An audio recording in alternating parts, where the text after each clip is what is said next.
دیدار علی پوری زندگی جن کے دیدار کے لیے تڑپ رہا تھا. میں نے نماز جنازہ میں پہلی تکبیر کہی ہے کہ رسول اللہ کو سامنے کھڑا دیکھ رہا ہوں.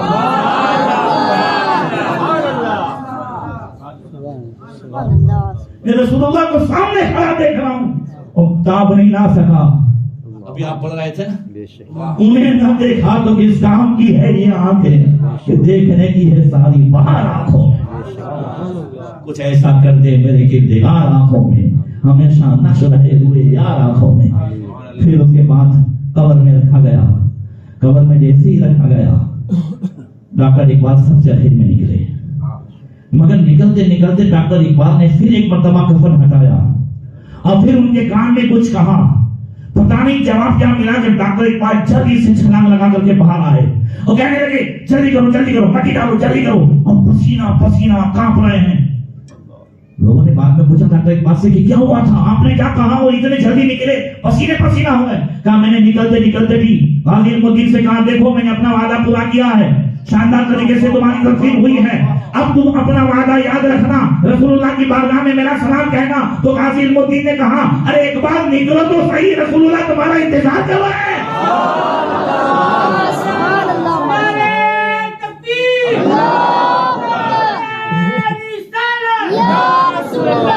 باپ جہاں بیٹے سے بھاگے لطف وہاں فرما رہے ہیں, ماں جب اکلوتے کو چھوڑے آ کہیں گے بلا رہے ہیں, مکر میں بندوں کو تھپک کر میٹھی نیند سلا رہے ہیں. ساتھی کہیں گے پکاروں, ساتھی ہو تو جواب آئے, پھر جھنجھلا کے سردے پر تو چلے مولا والی ہے. اللہ اکبر. یہ حضور کے غلام تو بن جائیں. کہاں جا رہے ہیں ہم, کس کے طریقے کو اپنا رہے ہیں ہم, کس کے پیچھے جا رہے ہیں ہم. آقا کریم صلی اللہ علیہ وسلم مسجد نبی شریف میں ہیں اور حضرت عمر فاروق اعظم رضی اللہ تعالیٰ عنہ, حضرت جابر سے روایت ہے, حضرت عمر فاروق اعظم رضی اللہ تعالیٰ عنہ ان عمر بن الخطاب اتى النبي صلی اللہ علیہ وسلم بنسخۃ من التوراۃ, توریت کا نسخہ ہاتھ میں ہے. کہنے لگے یا رسول اللہ هذه نسخۃ من التوراۃ, یہ توریت کا نسخہ ہے. فسکت رسول اللہ صلی اللہ علیہ وسلم, اللہ کے رسول خاموش رہے. فجعل يقرأ وجه رسول الله صلی اللہ علیہ وسلم يتغير. وہ جو ہے حضور خاموش رہے تو حضرت عمر فاروق اعظم نے اجازت دی تو توریت کو پڑھنے لگے. اللہ کے رسول کا چہرہ بدل گیا. حضور جلال میں حضرت عمر کا دھیان نہیں, حضرت ابوبکر کی نظر پڑی, حضرت عمر کو ہلایا. سقلت کا سواکیل ماتلا مامی وجہ رسول اللہ صلی اللہ علیہ وسلم, عمر تجھ پر رونے والی روئے. ارے دیکھتا نہیں ہے اللہ کے رسول صلی اللہ علیہ وسلم کا چہرہ مبارک بدل گیا ہے, حضور جلال میں ہیں. حضرت عمر نے جیسے ہی دیکھا فوراً قدموں میں آئے, اعوذ باللہ وبغضب اللہ وبغضب رسولی رضینا باللہ ربا وبالاسلام دینا وبسیدنا محمد صلی اللہ علیہ وسلم نبی و رسولا. حضرت عمر کہنے لگے یا رسول اللہ معاف فرمائیں, میں اللہ کی پناہ مانگتا ہوں اللہ کے غضب سے, اس کے رسول کے غضب سے. ہاں مجھے کوئی شک نہیں ہے یا رسول اللہ, نہ آپ کی نبوت پر, نہ آپ کی رسالت پر, نہ اسلام کے مذہب اور دین مذہب ہونے پر, کسی چیز میں شک نہیں ہے. ہم راضی ہیں اللہ سے رب ہونے کے اعتبار سے, اسلام سے دین ہونے کے اعتبار سے, اور محمد صلی اللہ علیہ وسلم سے نبی اور رسول ہونے کے اعتبار سے. اب حضور کا جلال دیکھیں, فرمایا سن لو, لو بدأ لكم موسیٰ واتبعتموه وتركتموني لتركتم عن سواء السبيل لو كان موسى حيا لاتبعني. حضور نے فرمایا سن لو, اگر موسیٰ کلیم اللہ آج زندہ ہو جائے, آج ظاہر ہو جائے اور تم مجھے چھوڑ دو اور ان کی سنتوں کی پیروی کرو تو گمراہ ہو جاؤ گے. موسیٰ آج زندہ ہوتے تو میری سنتوں کی پیروی کرتے. موسیٰ زندہ ہوتے تو زور سے کہہ دو موسیٰ کلیم اللہ ہے, موسیٰ جو ہے نبی اللہ ہیں, موسیٰ اولو العزم 5 پیغمبروں میں سے ہیں. مگر آقا فرماتے ان کی پیچھے ان کی نقل کرو گے تو گمراہ ہو جاؤ گے. آج ہم نے کس کی نقل اپنا دی ہے؟ آج ہمارے نوجوانوں کے بالوں کی اسٹائل کیا اللہ کے رسول صلی اللہ علیہ وسلم کے جو ہے بال مبارک, حضور کی زلف مبارک کہاں تک رکھنا ہے؟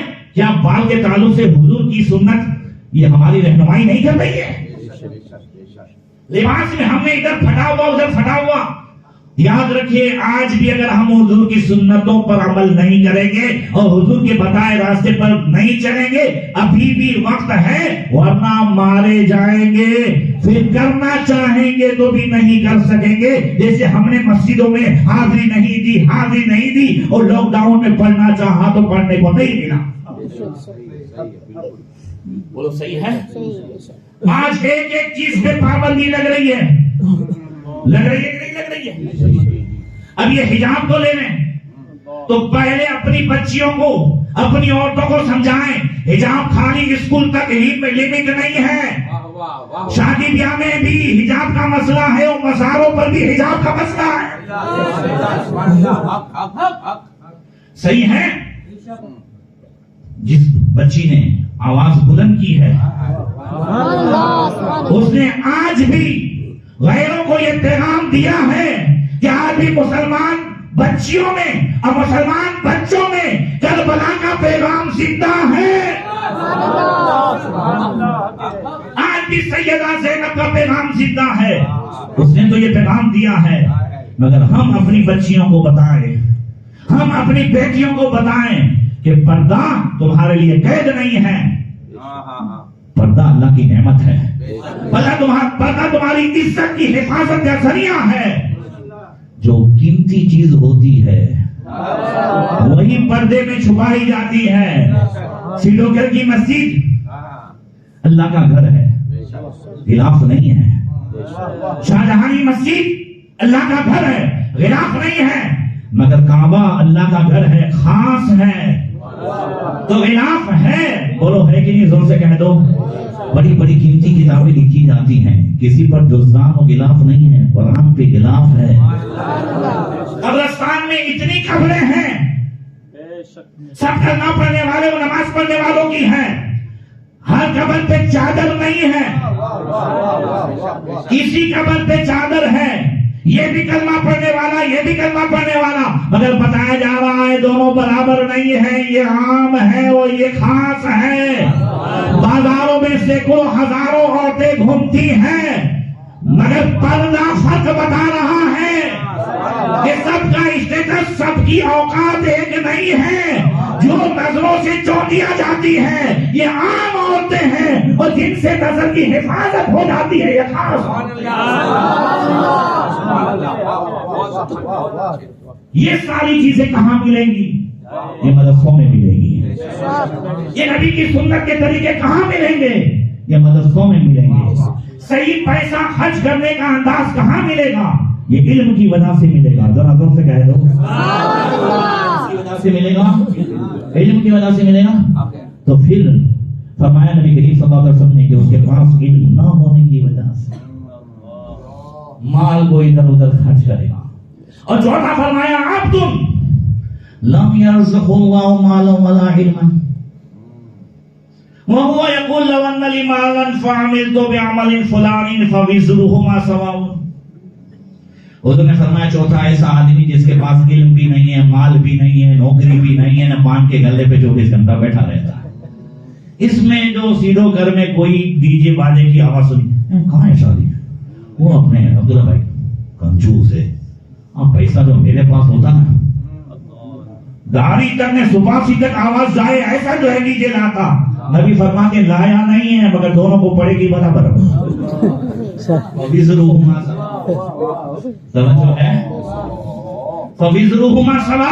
دونوں گناہ میں برابر ہیں. دونوں گناہ میں کیا ہے توجہ ہے نا. میں کچھ ترجمہ اس طرح کرتا ہوں بات سمجھ میں آ جائے. دونوں گناہ میں برابر. اب یہاں اس سے اچھی نیت نہ ہو سکی اس لیے کہ علم نہیں. مال تو امام صاحب کے پاس بھی نہیں مگر علم کی وجہ سے اچھی نیت ہو گئی.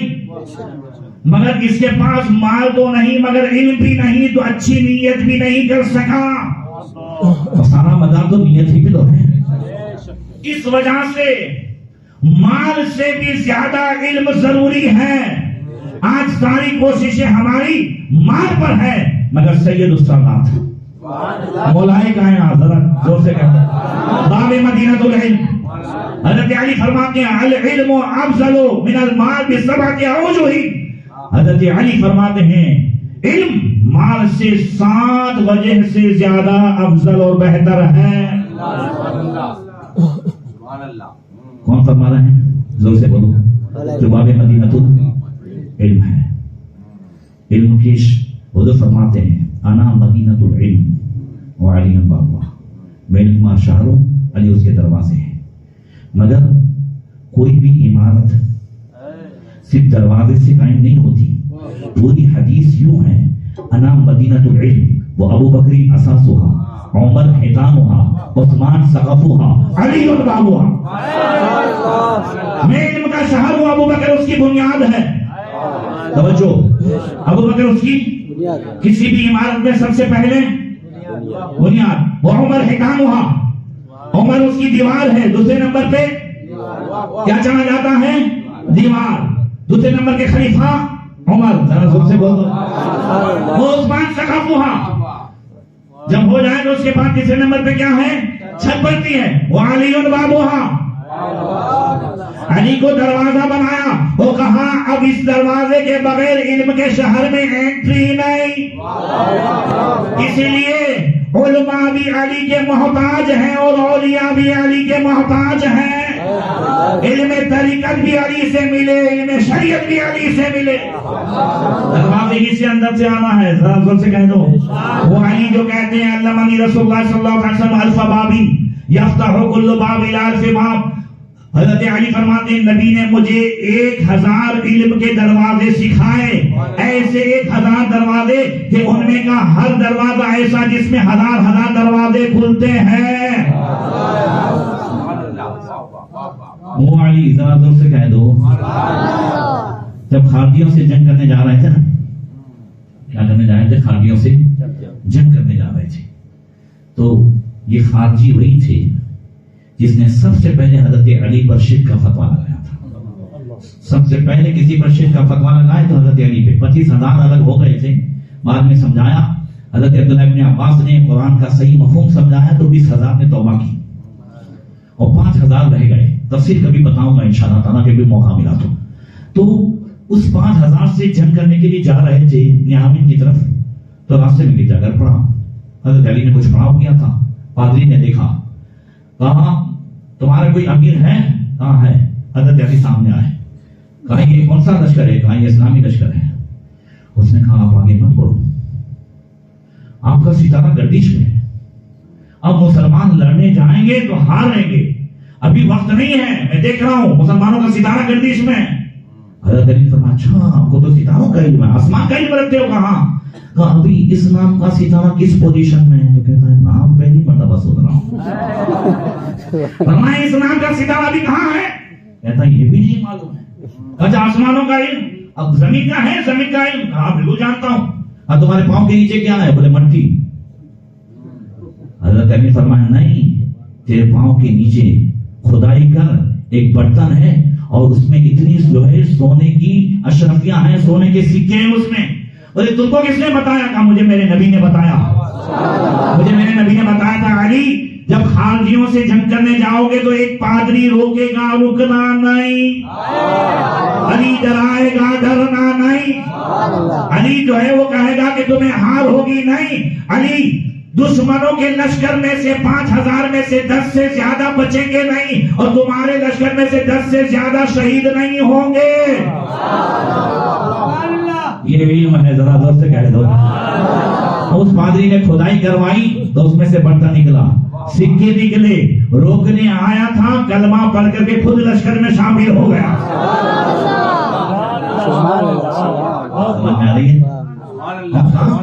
اس چکر میں اس چکر میں گردش میں مسلمانوں کا جو ہے وہ ستارہ نہ کل گردش میں تھا نہ آج گردش میں ہے. بس ارد گرد سے بے عملی و بد عملی کی گردش ہٹا دو تو یہاں بھی آپ کے لیے امامت ہے. بس سمجھ میں آ رہی ہے نا؟ اس لیے دین کی طرف آ جائیں. کس کی طرف آ جائیں؟ تو حضرت مولا کائنات نے فرمایا العلم میراث الانبیاء والمال میراث الفراعنہ. علم تو انبیاء کی وراثت ہے، مال فرعون کی وراثت ہے. مال کس کی وراثت ہے؟ العلم لا ينقص بالنفقة والمال ينقص. علم خرچ کرنے سے کم نہیں ہوتا، زور سے کہہ دو، اور مال خرچ کرنے سے کم ہوتا ہے، اور علم خرچ نہ کرو تو کم ہوتا ہے. وہاں بیٹھے اس لیے ایک بات کرنا، علم جو ہے خرچ نہ کرو تو کم ہوتا ہے، مال خرچ کرو تو کم ہوتا ہے. تو علم افضل ہے کہ نہیں ہے؟ ذرا زور سے کہہ دو. والمال يحتاج الى الحافظ والعلم يحفظ الى صاحبه. مال کے لیے ایک محافظ کی ضرورت پڑتی ہے. کبھی بینک میں بھی مال رکھو، اے ٹی ایم میں رکھو، پھر بھی ایک رہتا ہے نا، پھر بھی چوری ہو جاتی ہے. بات سمجھ میں آ رہی ہے؟ اور صاحب اب تو ایسی چوری ہوتی ہے، ایسی چوری ہوتی ہے، میں آپ کو کیا بتاؤں. ابھی صاحب وہ میں میرے پاکٹ میں تقریباً لگ بھگ جو ہے 129 مرتبہ سورہ کوثر پڑھتا ہوں. کبھی ایسا ہوتا نہیں تھا، مگر وہ ربیع النور شریف کے اس میں پوربندر جانا تھا تو ویکسین والا جو ہے کارڈ وہ میں نے اس میں رکھ دیا پاکٹ میں. اب روزانہ کباڑ سے پیسہ نکالوں ڈالوں یہ ختم وہ ختم. میں نے کہا یار یہ برکت کیوں نہیں رہتی. کچھ کافی ٹائم ہو گیا تو مجھے یاد آیا. میں کہا وہ میں نے جب دیکھا میں کہا وہ GST تو اندر ہے، ویکسین میں فوٹو رہتا ہے جناب کا. بات ہمیں سمجھ میں آ رہی. اس وقت سے یہ کوئی لطیفہ نہیں ہے، میرے ساتھ ہوا ہے. اب تمہارے تجربہ کرنے کی ضرورت نہیں ہے. اگر میری بات پہ بھروسہ کرو تو نیا تجربہ کرنے کی ضرورت نہیں ہے، ورنہ آپ کا بھی جیب خالی ہوگا. بے برکتی ہوتی ہے کہ نہیں ہوتی ہے؟ برکتی ختم ہو گئی. تو عرض کا بات تھا کہ مال کے لیے ضرورت ہے کسی محافظ کی، مگر علم اس کے لیے محافظ کی ضرورت نہیں. علم خود صاحب علم کی حفاظت کرتا ہے، یہاں بھی حفاظت کرتا ہے، اور قبر میں جاؤ تو اس کے جسم کی بھی حفاظت کرتا ہے. اللہ اکبر. پھر فرمایا اذا مات الرجل يبقى ماله والعلم يدخل مع صاحب قبره. حضرت علی فرماتے ہیں جب بندہ دنیا سے جاتا ہے تو مال دنیا ہی میں رہ جاتا ہے، اور علم عالم کے ساتھ قبر میں جاتا ہے. حضرت علی فرماتے ہیں المال يحصل للمؤمن والکافر والعلم لا يحصل الا للمؤمن. فرمایا مال مومن کافر سب کو ملتا ہے، مگر علم تو صرف مومن ہی کو ملتا ہے. جب سے کہہ دو یہ دوسرا جو سب کچھ ہے جو دنیا جانتی ہے وہ علم نہیں ہے، معلومات ہے. علم میں معلومات میں فرق ہے. علم اور معلومات میں کیا ہے؟ اب وہ بڑے بڑے سائنسداں ہیں، بڑے بڑے یہ نہیں. جو بخاری پھٹ پھٹ پڑھتا ہو، جو قرآن پھٹ پھٹ پڑھتا ہو، اور پھر عمل کی روشنی نہ ہو، عقیدے کی روشنی نہ ہو. العلم نور، وہ سمجھ لو وہ معلومات ہے. ایک زبان سے دوسری زبان کا ترجمہ جانتا ہے، لینگویج جانتا ہے، مگر علم تو نور ہے. جہاں علم آئے گا وہاں عمل آئے گا. آئے گا کہ نہیں آئے گا؟ اللہ اکبر. پھر فرمایا جميع الناس يحتاجون الى صاحب العلم في امر دينهم ولا يحتاجون الى صاحب المال. حضرت علی فرماتے ہیں دنیا کے جتنے بھی لوگ ہیں یہ دین کے ہر معاملے میں عالم کے محتاج ہیں. حدیث میں تو یہاں تک آیا ہے کہ لوگ دنیا میں بھی عالم کے محتاج ہیں، جنت میں بھی عالم کے محتاج ہیں. یا رسول اللہ جنت میں فرمایا ہر جمعہ کو مومنوں کو اللہ کا دیدار ہوگا. تو اللہ فرمائے گا مانگو کیا مانگتے ہو، مانگو کیا مانگتے ہو. اب سمجھ میں نہیں آئے گا کیا مانگے، تو ہر مومن اپنے اپنے علاقے کے عالم کے پاس جا کے کہے گا ہم اللہ کے سامنے جاتے ہیں. اللہ فرماتا ہے کیا مانگو. ہمیں سمجھ میں نہیں آتا، تب جنت میں بھی عالم سکھائیں گے کہ مانگنا کیا ہے.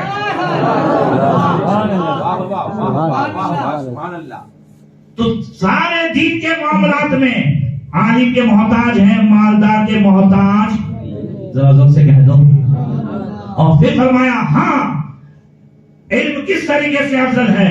فرمایا العلم یقوی الرجول علی المرور علی الصراط والمال یمنعه. علم جو ہے وہ عالم کو پرصراط پر گزارنے میں مدد کرے گا، وہ مال سانپ بن کے کھڑا ہو جائے گا اور نیچے پچھاڑے گا اگر اس کا حق ادا نہیں کیا ہے۔ اس لیے آخری حدیث سن لو، نبی نے فرمایا علموا اولادکم علی ثلاث خصال، اپنی اولاد کو 3 چیزیں سکھاؤ، حب نبیکم وحب اہل بیتہ وقراءۃ القرآن، نبی کی محبت سکھاؤ، اہل بیت کی محبت سکھاؤ اور قرآن کا پڑھنا سکھاؤ، قرآن کی تعلیم سکھاؤ، اپنی اولاد کو نبی سے محبت سکھاؤ، زور سے کہہ دو علم بھی وہاں لو جہاں نبی کی محبت ہے۔ علم کے ساتھ نبی کی محبت ہوگی تو پھر کبھی جو ہے علم والا یہ نہیں لکھے گا کہ نبی کا وہ جانوروں کا علم سیم ہے۔ علم کے ساتھ نبی کی محبت ہوگی تو کبھی یہ نہیں لکھے گا کہ نبی کا میلاد میں کانوڑے کا جنم دن سیم ہے۔ علم کے ساتھ نبی کی محبت ہوگی تو کبھی یہ نہیں کہے گا کہ یا رسول اللہ کہنا شرک ہے یا علم غیب کا عقیدہ رکھنا شرک ہے۔ علم کے ساتھ نبی کی محبت، یاد رکھے جس سے محبت ہوتی ہے نا، زور سے کہہ دو بھائی، جس سے محبت ہوتی ہے آدمی اس کا ایک دیکھتا ہے، اس کا ایک سنتا ہے، ہاں یا نا، زور سے، جس سے دنیا میں محبت ہو، بھلے دنیا بھر کے عیب ہو مگر محبت عیب کے لیے پردہ ہے۔ ہم ان سے محبت کرتے ہیں جن کو اللہ تعالیٰ نے بے عیب پیدا کیا ہے۔ تیرے تو بس عیب تناہی سے ہے بری، حیران ہوں میرے شام میں کیا کیا کہوں تجھے، تو وہ تو اللہ نے بے عیب پیدا، اب اس میں عیب ان میں عیب، تو یہ میری جہالت ہے، اور اس جہالت کا علاج عشق رسول کے ساتھ علم کو عام کرنا ہے۔ اور فرمایا اہل بیت کی محبت سکھاؤ، نبی کی محبت سکھاؤ تاکہ تمہارا بچہ گستاخ رسول نہ بنے، اہل بیت کی محبت سکھاؤ تاکہ خارجی نہ بنے، اور قرآن کی صحیح تعلیم دو تاکہ رافضی نہ بنے۔ توجہ ہے، یہ تھوڑا مجھے سمجھانا پڑے گا۔ قرآن کی صحیح تعلیم دو تو رافضی نہ بنے، کیا مطلب؟ دیکھیے سیریا میں ایک شہر ہے ایلا، وہ فتح ہوا تو ایلا والے جو عیسائی تھے نا، صحابہ کرام کے پاس ایک صندوق لے کے آئے جس میں سونا چاندی بہت سارے ہیرے جواہرات سب کچھ تھا۔ کہا یہ لوگ آپ کے لیے گفٹ ہے، تحفہ ہے۔ صحابہ نے کہا کیوں؟ بس اسے قبول کر لیں اور چھوٹی سی خدمت کر دیں۔ کہا کون سی خدمت کریں؟ کہا قرآن میں 16ویں پارے میں سورہ کاف میں ہمارے اس شہر کا ذکر آیا ہے، وہ یہ ہے کہ ایک زمانے میں حضرت موسیٰ اور حضرت خضر علی نبینا علیہ الصلوۃ والتسلیم وہ ہمارے جو ہے شہر میں آئے تھے تو ہماری بستی والوں نے، باپ دادا نے ان کی مہمان نوازی سے انکار کر دیا تھا، جس کو جو ہے فرمائے گا فَأَبَوْا أَن يُضَيِّفُوهُمَا۔ قرآن میں کیا ہے سورہ پارے میں؟ فَأَبَوْا أَن يُضَيِّفُوهُمَا، سورہ کاف آپ پڑھتے ہوں گے نا، سورہ کاف میں ہے کہ ان کی مہمان نوازی سے انکار کر دیا، تو بستی والے کہتے ہیں قیامت تک قرآن پڑھا جائے گا، اور جب یہ قصہ جب پڑھا جائے گا ہمارے بستی کا بھی نام خراب ہوگا، باپ دادا کا بھی نام خراب ہوگا، تو آپ کو زیادہ کچھ نہیں کرنا ہے۔ صحابہ سے کہتے ہیں فَأَبَوْا میں جو بے ہے نا، کچھ نہیں کرنا، یہ نقطہ نیچے والا ہٹا، اوپر 2 کر دینے، فَأَتَوْا أَن يُضَيِّفُوهُمَا، کسی کو پتہ بھی نہیں چلے گا کیا بدلا۔ صحابہ نے کہا اچھا پھر کیا ہوگا؟ کہا پورا واقعہ بدل جائے گا، اپوزٹ ہو جائے گا۔ وہ دیکھا فَأَتَوْا أَن يُضَيِّفُوهُمَا، بستی والے ان کی مہمان نوازی کو آئے۔ ابو مانے انکار کرنا، اتو مانے آنا۔ صحابہ نے ٹھوکر ماری، یہاں سے یہ صندوق نہیں، پوری دنیا کی دولت ہمارے قدموں میں ڈال دو پھر بھی قرآن کا ایک نقطہ نہیں بدل سکتا۔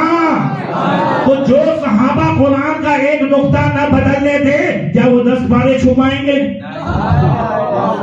وہ سورہ حسین اور سورہ حسن چھپائیں گے؟ تو قرآن کی صحیح تعلیم دو تاکہ بچے رافضی نہ بنے۔ اب یہاں پر ایک بات اور سیکھنے کو ملی، وہ یہ ملی کہ ایک حرف بھی نہیں بدلا، نقطے آگے پیچھے ہوئے جس سے حرف بدلا، پورا واقعہ بدل گیا کہ نہیں؟ پورا قصہ بدل گیا کہ نہیں؟ تو اب قرآن صحیح مخارج کے ساتھ، صحیح تلفظ کے ساتھ پڑھنا اور سیکھنا اس لیے بھی ضروری ہو گیا کہ ہم جو پڑھتے ہیں، آپ زیادہ نہ پڑھ سکے تو کم سے کم 2 یا 3 سورتیں مشق کر کے کہ بھائی بڑے ہو کر کے بھی اپنے موبائل سیکھ سکتے کہ نہیں, انگلش سیکھ سکتے. تو میں آپ کو ایک دو مثال دیتا ہوں. الحمدللہ رب العالمین, تمام تعریف اس اللہ تعالیٰ کے لیے جو سارے جہان کا پالنے والا ہے. اب اس میں الحمدو کی بجائے الحمدو پڑھے. کیا پڑھے؟ الحمدللہ رب العالمین. اس کا معنی یہ ہوگا کہ تمام پرانی چیزیں اس کے لیے ہے جو سب کو دکھ دینے والا ہے, سب کو تکلیف دینے والا ہے.